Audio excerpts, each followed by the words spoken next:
సుంకపు గుత్తదారుడైన జక్కయ్య కథ. లూకా 19:1-10.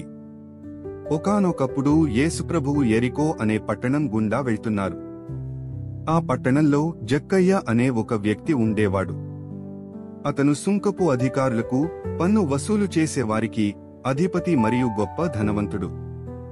ఆ రోజుల్లో పన్ను వసూలు చేసేవారిని ప్రజలు ఇష్టపడేవారు కాదు, ఎందుకంటే వారు రోమా ప్రభుత్వానికి పనిచేస్తూ తరచుగా ప్రజల దగ్గర అన్యాయంగా ఎక్కువ డబ్బు వసూలు చేసేవారు.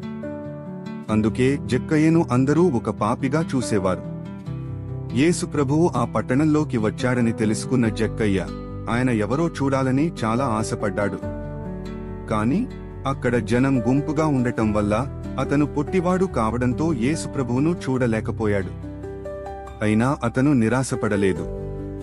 యేసు ప్రభువు వెళ్తున్న దారిలో ముందుకు పరుగెత్తి ఆయనను స్పష్టంగా చూడటానికి ఒక మేడి చెట్టు ఎక్కాడు. యేసు ప్రభువు ఆ చోటికి వచ్చినప్పుడు పైకి చూసి, జక్కయ్య, త్వరగా కిందికి దిగు. ఈ రోజు నేను నీ ఇంట్లో బస చేయాలి అని పిలిచారు. తన పేరు పెట్టి యేసు పిలవడం విని జక్కయ్య ఆశ్చర్యపోయాడు.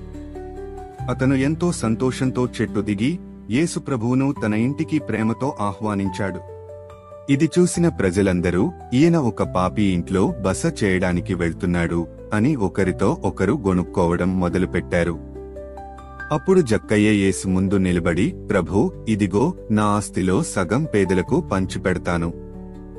నేను ఎవరి దగ్గరైనా అన్యాయంగా ఏదైనా తీసుకుని ఉంటే వారికి 4 రెట్లు తిరిగి చెల్లిస్తాను అని ప్రకటించాడు.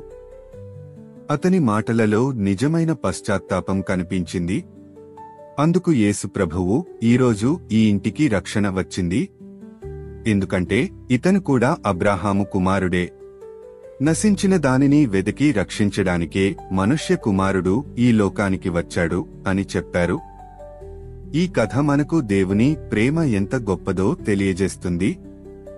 సమాజం చేత వెలివేయబడిన వారిని కూడా ఆయన ప్రేమించి క్షమిస్తాడు.